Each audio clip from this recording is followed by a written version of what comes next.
네, 하나님 말씀은 사도행전 22장 23절에서 30절까지의 말씀입니다. 사도행전 22장 23절에서 30절까지입니다. 우리 23절부터 30절까지 사도행전 22장 23절에서 30절까지 우리 같이 함께 합독하겠습니다. 떠들며 옷을 벗어던지고 티끌을 공중에 날리니 천부장이 바울을 영내로 데려가라 명하고 그들이 무슨 일로 그에 대하여 떠드는지 알고자 하여 채찍질하며 신문하라 한데 가죽줄로 바울을 매니 바울이 곁에 서 있는 백부장더러 이르되 너희가 로마 시민된 자를 죄도 정하지 아니하고 채찍질할 수 있느냐 하니 백부장이 듣고 가서 천부장에게 전하여 이르되 어찌하려 하느냐 이는 로마 시민이라 하니 천부장이 와서 바울에게 말하되 내가 로마 시민이냐 내게 말하라 이르되 그러하다. 천부장이 대답하되 나는 돈을 많이 들여 이 시민권을 얻었노라. 바울이 이르되 나는 나면서부터라 하니 신문하려던 사람들이 곧 그에게서 물러가고 천부장도 그가 로마 시민인 줄 알고 또 그 결박한 것 때문에 두려워하니라. 이튿날 천부장은 유대인들이 무슨 일로 그를 고발하는지 진상을 알고자 하여 그 결박을 풀고 명하여 제사장들과 온 공회를 모으고 바울을 데리고 내려가서 그들 앞에 세우니라. 아멘. 네, 오늘은 로마 시민이라 라는 제목의 말씀으로 함께 은혜를 나누겠습니다. 요한복음 마지막 장에는 베드로에게 있어서 굉장히 중요한 내용이 담겨져 있습니다. 베드로가 주님으로부터 사명을 받는 이야기가 요한복음의 마지막 장에 기록이 되어 있습니다. 요한복음 21장 15절입니다. 요한복음 21장 15절. 그들이 조반 먹은 후에 예수께서 시몬 베드로에게 이르시되 요한의 아들 시몬아 내가 이 사람들보다 나를 더 사랑하느냐 하시니 주님께서 베드로를 만나는 이때의 배경은 이미 예수께서 부활하시고 제자들을 만나셨습니다. 부활하신 제자들은 이제 주님을 만났기 때문에 이제 자신들의 사명을 감당해야 할 겁니다. 그런데 제자들이 갈릴리로 와서는 다시 그물을 내리며 물고기를 잡으려고 했습니다. 밤새 물고기 한 마리 잡지 못했습니다. 그래서 주님께서 제자들에게 오셔서 물고기를 잡게 해주셨고 손수 조반을 차려 주셨습니다. 그리고 베드로에게 질문을 하셨습니다. 나를 더 사랑하느냐? 이렇게 베드로에게 물으셨습니다. 그런데 주님께서 베드로를 부를 때 베드로야 라고 부르지 아니하시고 요한의 아들 시몬아 라고 부르셨습니다. 시몬이라는 이름은 베드로의 과거 이름입니다. 시몬이 주님을 처음 만난 날 주님께서 베드로라 이름을 바꾸어 주셨습니다. 베드로는 게바 반석이라는 뜻입니다. 시몬이라고 불리던 옛 이름을 버리고 주님 안에서 반석과 같은 믿음으로 살도록 주님께서 이름을 베드로라고 바꿔주신 것입니다. 그러나 주님께서 부활하신 후에 다시 이제 베드로를 만나서 이제 베드로에게 사명을 주시려고 하는데 그때 주님께서 베드로야 라고 부르지 않으셨습니다. 베드로는 그동안 주님을 수제자로서 따랐습니다. 열심에는 베드로를 따를 자가 없습니다. 이제 요한복음의 마지막 순간에 주님께서 베드로를 부르시는데 베드로라고 부르지 않으시고 베드로의 옛 이름으로 부르신 것입니다. 왜 그렇게 하신 것입니까? 베드로는 주님께서 바꾸어 주신 이름처럼 반석과 같은 믿음에 서 있지 못했습니다. 신실한 믿음으로 주님을 따르지 못했다는 것입니다. 부활하신 주님을 만났어도 어부였던 그 시몬으로 돌아가서 밤새 헛그물질만 반복했습니다. 육신의 필요를 따라 사는 인생으로 되돌아가 버린 것입니다. 직업을 갖는 것이 잘못된 것은 아닙니다. 단지 주님을 만난 제자들은 주님의 부르심에 따라 살아야 하는데 그 부르심을 버리고 다시 옛 과거의 모습으로 돌아가 버린 것입니다.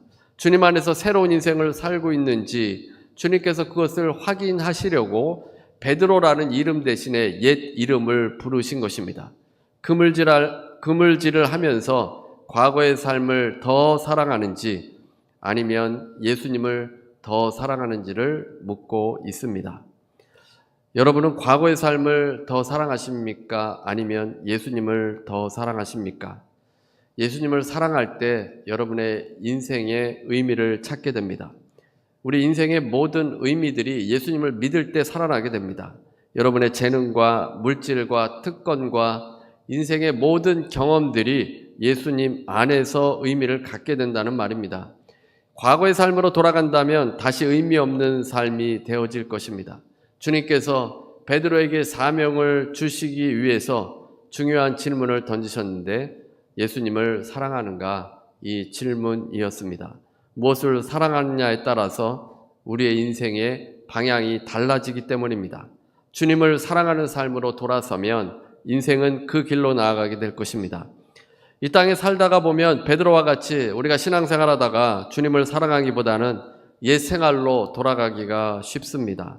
요한의 아들 시몬으로 돌아가 버립니다. 눈에 보이는 것은 언제나 우리들을 유혹하고 세상 것이 있어야 잘 살 수 있을 것처럼 보입니다. 그래서 무엇보다 많은 것을 가져야 한다고 생각합니다. 그런 것을 많이 걱정하다가 보면 내가 정말 예수님을 사랑하는가? 라는 의문을 갖게 됩니다. 제자들을 찾아와 주신 주님으로 인해서 제자들은 회복이 되었습니다. 베드로는 회복이 되었습니다. 주님을 사랑하기에 베드로는 사도행전 전반부에서 주역으로 활동을 하였습니다. 역사에 길이 남는 주님을 사랑하는 자로 그 사명을 감당하였습니다. 베드로는 온전히 주님을 따르는 인생으로 살았던 겁니다. 야곱이 베델에서 단을 쌓기 전에 엘로에 단을 쌓은 적이 있습니다. 야곱이 세겜 땅을 구입했는데 야곱이 삼촌 라반의 집에서 가나안 땅으로 와서 쌓은 첫 제단입니다. 20년 동안 삼촌 밑에서 많은 고생을 했지만 이제까지 지켜주신 그 하나님의 은혜에 감사하다는 의미에서 단을 쌓았습니다. 그런데 야곱은 하나님과 약속한 대로 베델로 가야 합니다. 부모를 떠나 삼촌 라반이 있는 곳으로 가다가 베델에서 잠을 자다가 하나님을 만나게 되지 않았습니까? 그리고 이제 다시 돌아오겠다는 약속을 했습니다. 이제 야곱이 다시 돌아왔는데 그는 베델로 가지 않고 숫곳에 머물렀고 세겜의 땅을 구입하고는 단을 쌓아서 엘로헤 이스라엘 단을 지었습니다. 야곱은 살기 좋은 곳에 정착한 곳입니다.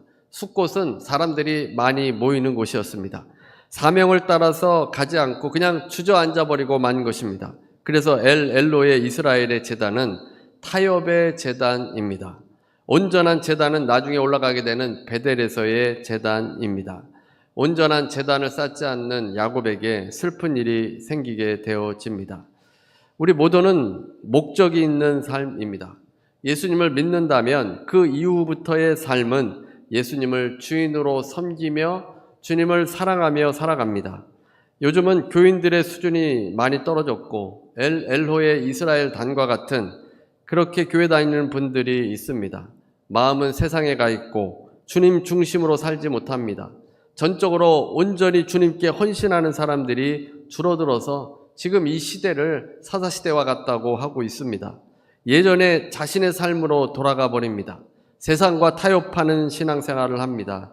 우리가 온전히 주님을 따라야 합니다. 오늘 본문을 통해서 사도 바울을 보고 다시 회복되기를 바랍니다. 바울은 예수님께 자신의 삶을 온전히 드렸습니다. 과거의 삶으로 돌아가지 않았습니다. 세상과 타협하는 그런 제단을 쌓은 적이 없습니다. 주님 중심으로 어떤 삶이 신실한 삶인지를 바울이 우리에게 보여주고 있습니다. 바울은 3차 전도 여행 중입니다. 바울이 전도 여행을 마치고 돌아오는 길에 예루살렘으로 오게 되었습니다. 예루살렘으로 올 때 예루살렘은 환란이 기다리고 있다는 것을 알고 있었습니다. 아가보에 의해서 예루살렘에 가면 손과 발이 묶여서 붙잡히게 된다는 것도 알게 되었습니다. 그럼에도 바울은 주 예수의 이름을 위하여 결박당할 뿐 아니라 죽을 것도 각오하였다고 했습니다. 정말 바울은 예루살렘에서 유대인들에게 붙들려 결박당하고 매를 맞아서 죽을 뻔했습니다. 로마 경비대로 인해서 보호를 받아서 경비대 안으로 들어오게 되었습니다. 바울은 천부장에게 자신이 좀 발언하게 해달라고 요청을 해서 유대인들 앞에서 설교를 했습니다. 바울은 최대한 유대인들이 거부감을 갖지 않도록 이야기를 했습니다. 유대인들은 조용히 바울의 말을 들었습니다. 바울은 유대인으로 태어나서 다소에서 태어났고 예루살렘에 와서 가말리엘 문화에서 율법 교육을 받았다고 했습니다. 크리스찬을 결박하여 옥에 가두는 일에 앞장서게 됐고 다메섹으로 가다가 호련히 하늘로부터 오는 빛과 음성이 들려서 예수님을 만났다고 했습니다. 예수님께서 말씀하시는 대로 다메섹으로 들어가니까 아나니아를 만나게 되고 아나니아에게 세례를 받았습니다. 예루살렘으로 돌아와서 기도할 때 주님께서 말씀하셨는데 너를 멀리 이방인에게로 보낸다고 했습니다. 이 말이 나오니까 유대인들은 소리를 지르면서 이러한 자는 죽여야 한다고 난리가 났습니다. 옷을 벗어던지고 티끌을 공중에 날렸습니다. 유대인들의 격한 반응을 보여주고 있습니다. 격렬한 분노와 흥분으로 날뛰는 군중들의 모습입니다. 이들은 왜 이렇게 화가 난 것입니까? 이방인이라는 말 때문입니다. 자신들은 선민인데 바울이 부정한 이방인에게로 간다고 하니까 거룩하신 하나님을 모독한다고 생각한 것입니다. 어떻게 이방인과 교제를 할 수 있느냐는 겁니다. 이방인은 부정한 사람들입니다. 바울이 예수라는 사람을 믿고서 이방인을 성전에 들여서 더럽게 하고 부정하게 만든다고 생각을 한 것입니다. 물론 사실이 아닙니다. 바울 주위에 군인이 없었더라면 바울은 죽고 말았을 겁니다. 천부장은 바울을 영내로 급히 데려가라고 명하였습니다. 그리고 무슨 연유인지를 알고자 바울을 채찍질하고 신문하라고 했습니다. 천부장은 바울의 이야기를 이해하지 못했을 겁니다. 바울은 헬라어로 말한 것이 아니라 유대인들에게 아람어로 이야기를 했습니다. 천부장은 알아듣지 못했기 때문에 군중들이 왜 그렇게 흥분을 하는지 알고자 한 것입니다. 그런데 그 이유를 알려면 사정을 들어보면 될 것입니다. 바울은 헬라어도 유창하게 하는 사람입니다. 천부장은 들으려 하지도 않고 저렇게 많은 사람들이 분노하고 화를 내니까 분명 바울에게 죄가 있다고 생각하고 채찍질을 하라고 한 것입니다. 로마의 채찍질은 잔인하기로 유명합니다. 신문하기 위해서 하는 채찍질은 여러 가닥의 가죽끈으로 되어 있고 그 끝에는 쇠조각이나 뼈가 달려 있습니다. 이 채찍으로 맞을 경우에 살이 패여져서 심한 고통을 느끼게 됩니다. 뿐만 아니라 이 채찍질은 상관의 명령이 없는 한 계속되었습니다. 이 잔인한 채찍질로 인해서 불구자가 되기도 하고 죽기도 하였습니다. 이 채찍질은 로마인에게는 시행되지 않았습니다. 얼마나 잔인하고 얼마나 고통스러운지 로마 시민에게는 행하지 않도록 한 것입니다. 그러나 로마인이 아니더라도 유죄 판결이 나지 않았는데 이토록 잔인한 채찍질을 바울에게 가한다는 것은 부당한 일입니다. 25절입니다. 25절. 가죽줄로 바울을 매니 바울이 곁에 서 있는 백부장더러 이르되 너희가 로마 시민된 자를 죄도 정하지 아니하고 채찍질할 수 있느냐 하니 바울을 가죽줄로 맸는데 여러 명의 군인들이 바울을 채찍질하기 좋게 손을 머리 뒤로 뻗게 하고 등이 밖으로 보이도록 기둥에 묶었을 겁니다. 그리고 병사들이 붙어서 채찍질하게 됩니다. 이에 바울이 백부장에게 로마 시민된 자를 죄도 정하지 아니하고 채찍질할 수 있느냐고 한 것입니다. 로마법에 의하면 로마 시민의 경우에는 우선 법정에 상정되어야 되고 범죄가 확정된 후에야 비로소 형벌을 가할 수 있다고 되어 있습니다. 일단 정식으로 기소되면 공청회를 갖도록 되어 있는 겁니다. 따라서 재판에 의해 범죄 사실이 입증되고 형이 확정되기 전에 로마 시민에 대한 채찍질은 위법이었습니다. 이 법을 어긴 경우에는 그 채찍질하고 하라고 한 사람이 도리어 처벌을 받게 되어집니다. 바울은 아직 정식으로 기소되지도 않았고 재판을 받지도 않았습니다. 그런데 로마 군인들이 채찍질을 하려고 한 것입니다. 바울을 채찍질하지 못하도록 로마 시민인데 채찍질할 수 있느냐라고 바울이 얘기한 겁니다. 바울은 죽기를 각오하고 예루살렘으로 왔습니다. 채찍질이 아니라 칼로 위협을 한다고 해도 꿈쩍할 사람은 아닙니다. 그런데 바울이 여기서 로마 시민이라고 주장하였습니다. 이 로마 시민이 갖는 특권을 내세우고 있는 겁니다. 이제 백부장은 바울이 로마 시민이라는 이야기를 듣고는 천부장에게 전화했습니다. 그러자 천부장이 직접 와서 바울에게 로마 시민이냐고 물었습니다. 27절입니다. 오늘 본문 27절. 천부장이 와서 바울에게 말하되 내가 로마 시민이냐 내게 말하라. 이르되 그러하다. 천부장은 바울이 정말 로마 시민인지를 확인하러 왔습니다. 크게 당황하였을 겁니다. 천부장의 질문에 바울은 무언가를 증명하려 하지도 않고 그냥 단지 그러하다라고 했습니다. 그 당시 함부로 로마 시민이라 말할 수 없었기 때문입니다. 만약 거짓으로 로마 시민이라고 말하다가 걸리게 되면 사형에 처해졌습니다. 그 당시에도 로마 시민임을 증명하는 토가라는 것이 있었다고 합니다. 착용할 수 있는 것인데 청동으로 만들어졌습니다. 이 토가는 로마에서도 착용하기 번거로웠기 때문에 로마인 중에서도 착용하고 다니는 사람이 별로 없었습니다. 국가적인 행사 때에만 착용을 하였고 또 시민임을 증명하는 증서도 공문서 보관소에 있었습니다. 그래서 그 공문서를 가지고 다니는 것도 아니었습니다. 하지만 거짓에 대한 형벌은 너무나도 엄했기 때문에 누구도 로마 시민이 아닌데 내가 로마 시민입니다 이렇게 거짓말하는 사람은 없었다고 합니다. 천부장도 바울이 로마 시민이라고 하자 더 이상 묻지 않고 자신은 돈을 많이 들여서 시민권을 얻었다고 했습니다. 천부장이 왜 이런 이야기를 하는 것이겠습니까? AD 2세기나 3세기에 뇌물로 시민권을 사는 사람들이 많이 있었습니다. 돈으로 산 시민권은 출생 시민권보다는 열등한 것으로 간주되었습니다. 천부장이 이렇게 말한 것은 바울이 어떻게 시민권을 얻었는지가 궁금했던 것입니다. 바울은 나는 나면서부터라고 했습니다. 바울의 시민권은 천부장의 시민권보다 더 우월하였습니다. 이에 신문하려던 사람들이 바울에게서 물러가고 천부장은 바울이 로마 시민인 것 때문에 두려워했습니다. 그리고 천부장이 이렇게 행합니다. 30절입니다. 오늘 본문 30절. 이튿날 천부장은 유대인들이 무슨 일로 그를 고발하는지 진상을 알고자 하여 그 결박을 풀고 명하여 제사장들과 온 공회를 모으고 바울을 데리고 내려가서 그들 앞에 세우니라. 천부장은 정식 고소자가 없음에도 불구하고 로마 시민인 바울을 채찍질하려 했기 때문에 바울의 결박을 풀어주었습니다. 그 후 사내들인 공회를 소집해서 바울의 종교적 범죄를 행했는지를 알고자 했습니다. 천부장은 신중한 태도로 사내들인 공회를 소집하게 되었습니다. 이 바울은 왜 시민권을 사용한 것입니까? 시민권을 말함으로 인해서 바울의 상황이 많이 달라졌습니다. 시민권을 말하지 않았다면 바울은 채찍으로 심하게 매질당했을 겁니다. 보통 바울의 전도 여행에서는 그렇게 바울이 매를 맞았습니다. 사실 바울은 처음에는 시민권을 주장하지 않았습니다. 바울이 1차 전도 여행 때 가는 도시마다 수모를 당했습니다. 돌팔매도 당하게 되었는데 루스드라에서 돌팔매질을 당했지만 바울은 로마 시민임을 드러내지 않았습니다. 만약에 그 돌팔매를 당할 때 나는 로마 시민이라고 말하면 그렇게 함부로 돌팔매질을 돌을 던질 수가 없습니다. 심한 곤욕은 당하지 않았을 겁니다. 제2차 전도 여행 때 바울이 빌립보에 가서야 로마 시민임을 알렸습니다. 바울과 실라가 빌립보 옥에 갇혔는데 태형을 가한 후에 옥에 가두었습니다. 태형을 받기 전에 나는 로마 시민이다 라고 했으면 태형을 맞지 않았을 텐데 그 매를 다 맞고 옥에 갇히게 된 겁니다. 그때까지만 해도 시민권을 말하지 않았습니다.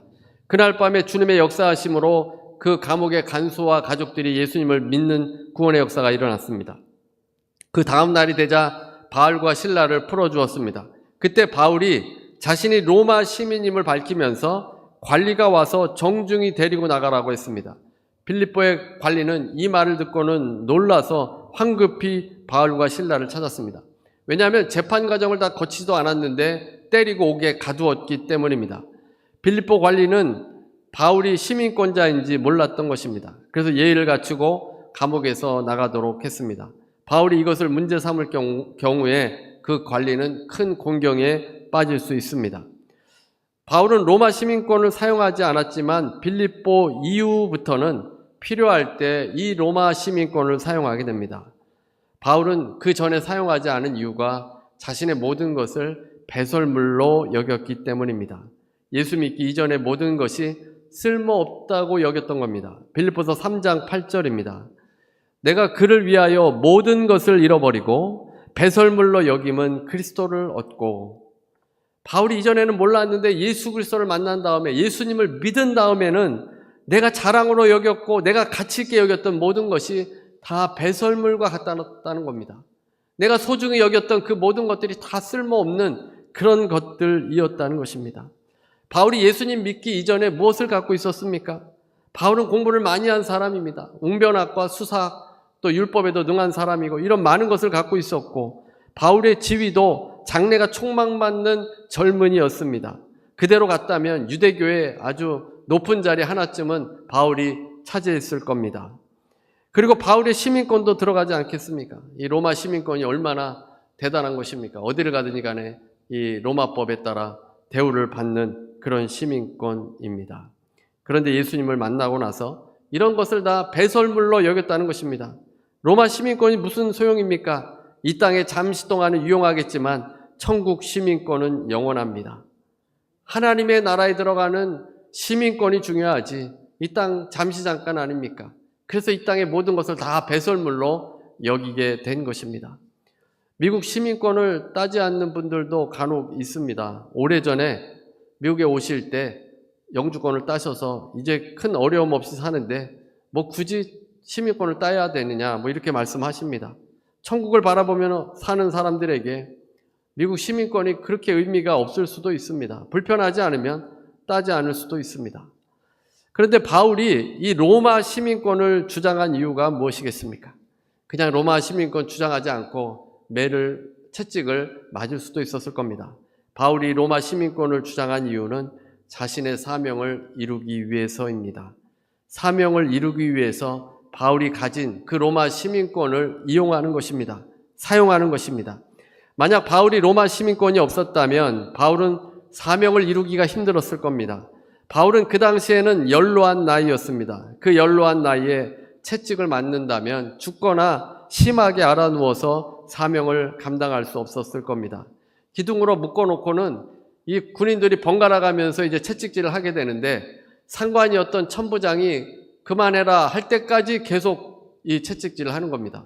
그러니 연로한 나이에 있는 사람들은 죽게 될 것입니다. 앞으로 바울은 로마에 가서까지 복음을 증거해야 되는데 복음을 증거하려면 어느 정도 기력도 있어야 합니다. 잔인한 채찍질을 맞는다면 바울은 죽거나 아니면 회복되지 못할 몸이 될 수도 있습니다. 그래서 바울의 시민권을 사용하였습니다. 이 시민권이 있어서 바울은 유대인의 죽이려고 하는 그 유대인들로부터 보호를 받으면서 로마의 보호를 받으면서 로마로 가게 되고 그곳에서 복음을 증언하게 됩니다. 바울의 부르심의 목적은 이방인에게 복음을 전하는 것입니다. 그 당시 모든 길이 로마로 통하지 않습니까? 로마의 복음을 전하면 이방 모든 곳에 복음이 전해집니다. 이것을 위해서 바울은 로마 시민권자임을 드러냈습니다. 주님께 온전한 삶을 드린 삶의 모습입니다. 자기가 가지고 있는 것, 사명을 위해서 사용하는 것입니다. 기도를 송두리째 바꾸신 예수 그리스도라는 책에 로자리아 버터필드 교수가 쓴 책이 소개가 되었는데 그는 뜻밖의 회심에서 로자리아 버터필드 교수는 시큐러스 대학의 종신 교수로서 매우 똑똑한 여성학자이자 동성애자였다고 합니다. 그런데 이분이 어느 날 전도 편지를 통해서 예수님을 믿게 되었습니다. 뜻밖의 회심을 하게 된 것입니다. 회심 후에 변화된 삶을 살고 목사님과 결혼해서 세 자녀를 낳고 사모로서 사역을 하고 계십니다. 이분의 책에서 이렇게 말합니다. 회심은 충돌이다. 내가 하나님의 말씀을 읽고 내가 하나님의 말씀을 분석하는 것에서 하나님의 말씀이 나를 읽고 나를 이렇게 판단하는 것으로 바뀌었다고 했습니다. 그의 삶이 전적으로 바뀌게 된 것입니다. 주님을 따라 사는 인생으로 바뀌었습니다. 과거의 삶을 청산했고 이제 새로운 삶으로 살게 된 것입니다.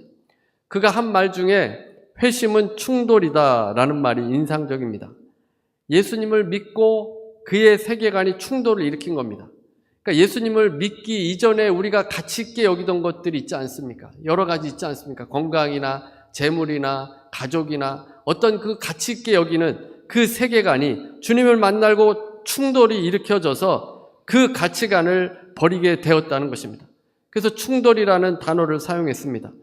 예수님을 믿었는데 충돌이 없다면 기도해야 합니다.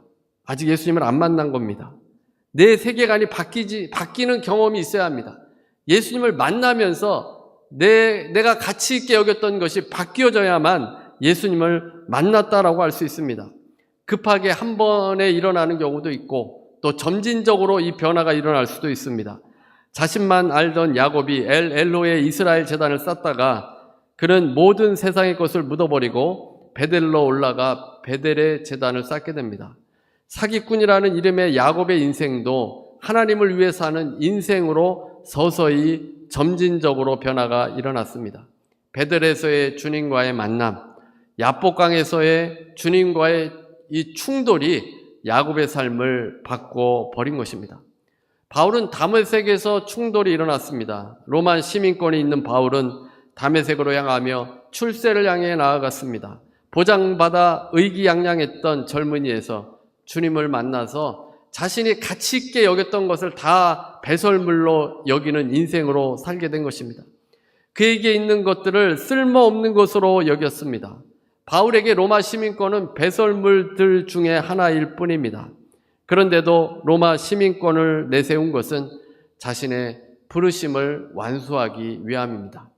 그러니까 예수님을 만난 다음에 만나기 이전에 우리가 가치로 여겼던 것을 이제는 그것을 사용해서 주님께서 나에게 주신 그 사명을 이루게 되어진다는 것입니다.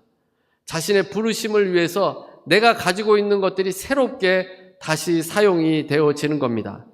옛날에는 그것을 위해서 그것이 목적이 되어서 달려갔는데 이제는 예수 그리스도의 주시는 그 일이 목적이 되어서 이제 내가 가지고 있는 것들이 수단이 되어지는 겁니다.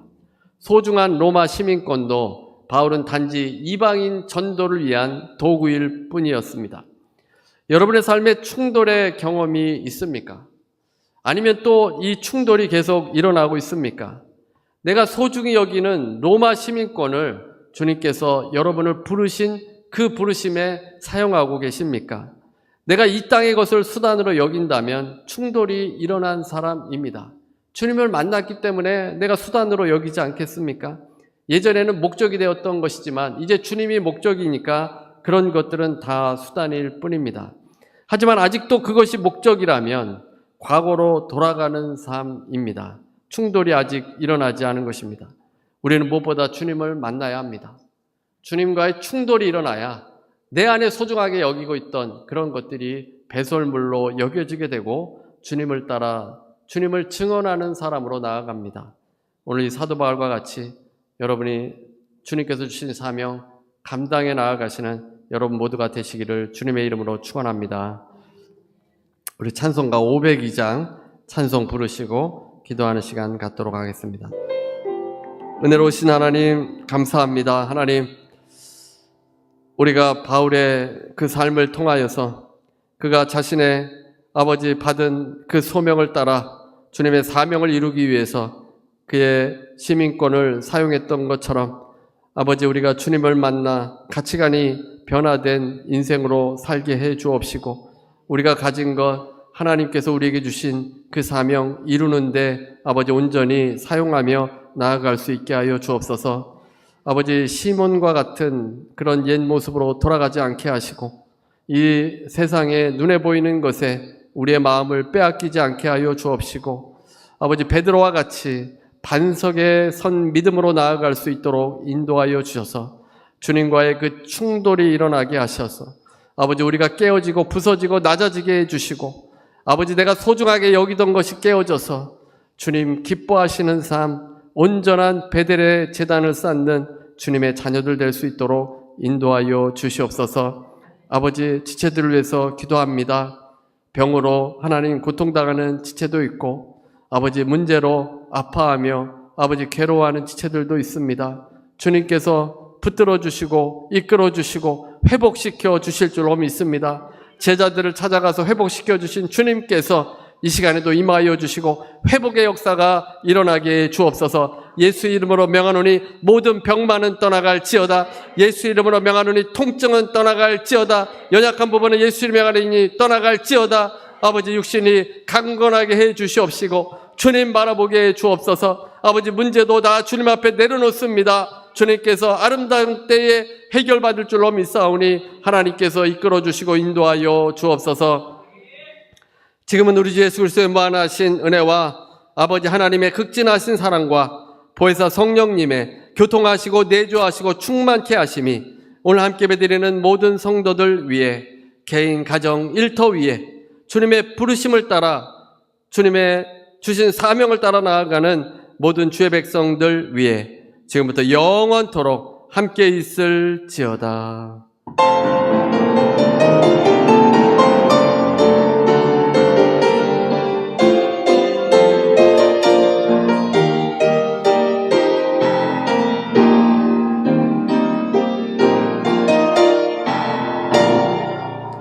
하나님께 감사의 박수 드리시겠습니다.